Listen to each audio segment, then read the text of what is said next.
A very common misconception with regards to the golf swing is that a longer swing equals a more powerful swing. I see golfers all the time fall foul of that idea by having backswings that are too long, where the arm structure breaks down and the power gets leaked, as well as golfers who have follow-throughs that are so long they're unable to stop the club in any controlled manner and they have no control over the contact. This leads to huge power loss rather than power gain, which is really the idea of swinging far in the first place. Today, I'm going to teach you a 3-step process which takes you from the shortest swing and helps you to build up to the type of speed and distance that you're looking for, while having complete control over the club face, club head, and your body as you do it.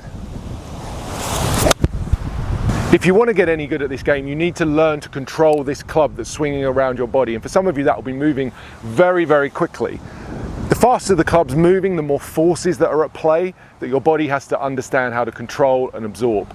The problem most of you have is when you start swinging this club around you in a faster fashion, you have very little to no control over the forces.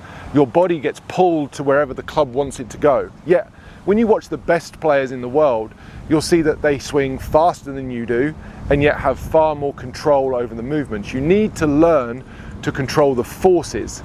If you can control the forces, you can control the club head. If you can control the club head, you can control the ball. And if you can control the ball, then you can control this game. So start out by learning to control the forces. What does that mean? Well, it's very simple actually. We start out by having a very short, very deliberate, very controlled follow through. You can swing back as far as you want to for now, but you must control the finish. What does that look like? Well, we're going to take the club and we're going to go just post impact, just past the point of contact. I have these ropes on the driving range here, and I'm going to use this front rope as my reference point for my stopping in the follow through for this first level of this drill. So the club's really not going to travel much further than the end of the mat if you're practicing at a driving range. And at this particular checkpoint or stop point, there's a few things that need to have happened. Your weight, pelvis, needs to have moved fully across to your left side. My belt buckle, which would be the center of my pelvis, is over the top of my left foot already. So I have my weight fully transferred. That helps me to create this nice side tilt in my shoulders. I've got a right side lower than my left side, which is correct. That's this spine tilt that I'm looking for. And with regards to the wrists and the arm structure, there's a couple of things that are very specific here. Both arms are straight and the club shaft is still trailing the lead arm. That means the club hasn't gone past the lead arm. That's your checkpoint. Checkpoint number 1, chipping balls out there like this. I have to hammer home this point. Until you can do that, until you can demonstrate this first level of stopping, you cannot proceed to the next level. And that's what so many of you want to do. You'll see some improvement in contact and ball striking when you break things down and do it slower or shorter like this. But until you can actually demonstrate those correct alignments, any progress you try to make by going longer will actually just be a complete roll of the dice. It's random. The improvement won't really be there to stay. Meaningful improvement comes from understanding the mechanics necessary to improve the strike, and you start out by hitting balls and having this very deliberate, specific stopping point. One more time.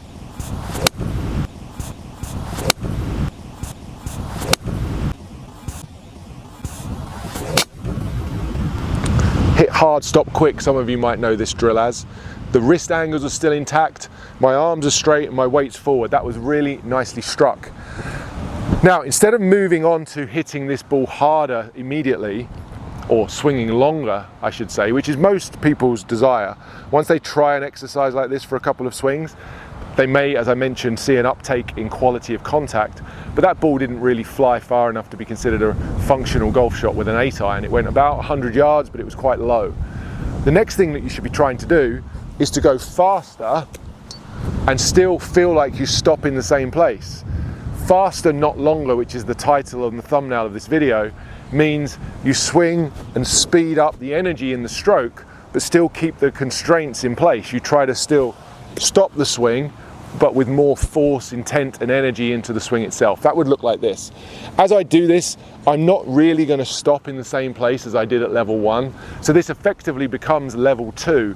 While trying to keep the constraints of this swing, particularly in the follow through, you will go further, but with my intent to be to still stop very quickly, I'll be able to maintain those alignments, those impact alignments that I want, those post-impact positions are going to still be intact, even though I'm putting more energy into this swing.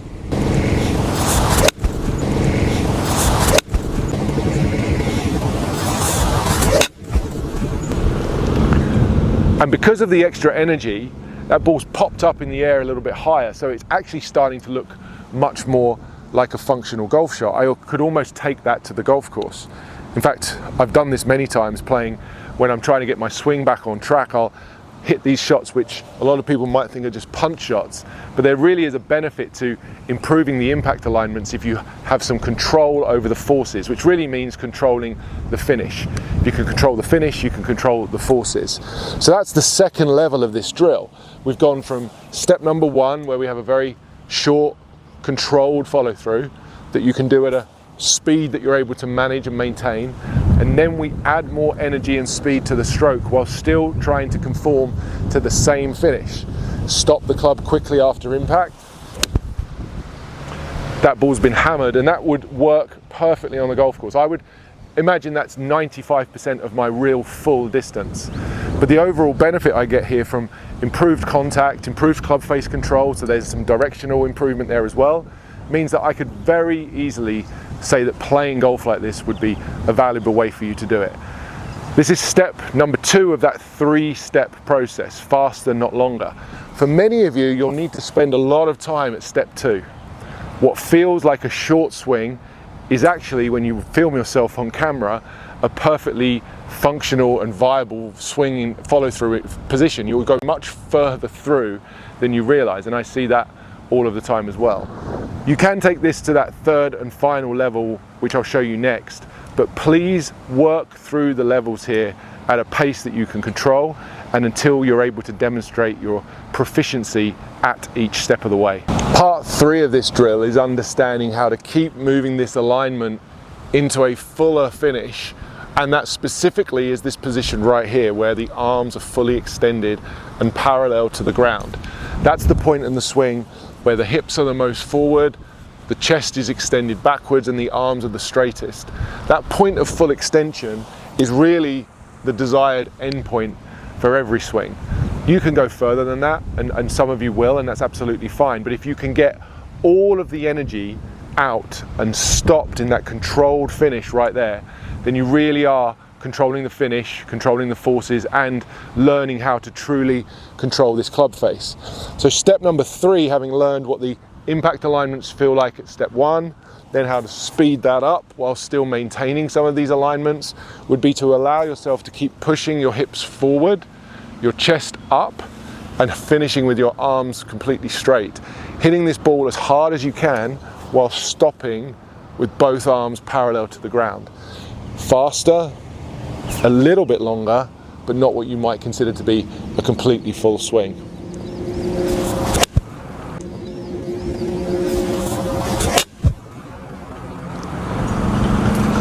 That thing there is flown dead straight, not an ounce of curve on it. It's high enough to be considered a perfectly functional golf shot, and that's easily gone 100% of my normal distance. That is a purely functional golf shot with what might look like a punch swing. You need to be able to get all of that energy out into that controlled swing where you control the forces. Your backswing, downswing, and follow through don't come at the expense of you being pulled around like a paper bag in the wind, where you'll go wherever it decides to take you. That's really descriptive and typical of many of your golf swings, and it's why you don't have any semblance of consistency to your game. So start out slow, build up the swing in these 3-step process. Start out with step number 1, controlling the impact alignments, super important. Until you're good at this, you can just keep chipping and punching these balls out there. Gradually increase the speed, as I've said, faster, not longer to begin with. How far can you hit the ball with the shortest swing? There's a great test for you there. How far can you hit That ball's gone well over 100 yards. You saw where my divot stopped and my club stopped after impacts. How far can you hit the ball with the shortest swing? That's a true test of getting the energy and the momentum out to the ball. That will help you swing faster, way more faster than some of the things that I see people trying to get you to do on the internet. Swing faster, not longer. Build up through the process and let me know how you get on down in the comments. This for me is my favorite drill. It's the way I teach golf on a daily basis, both in person and online. I see huge gains in ball striking quality and consistency. Distance goes up and club face control is improved, which means shots are straighter than ever before. I'd love you to try this. I'd love you to tell me how you get on. Get down in the comments and let me know what you think.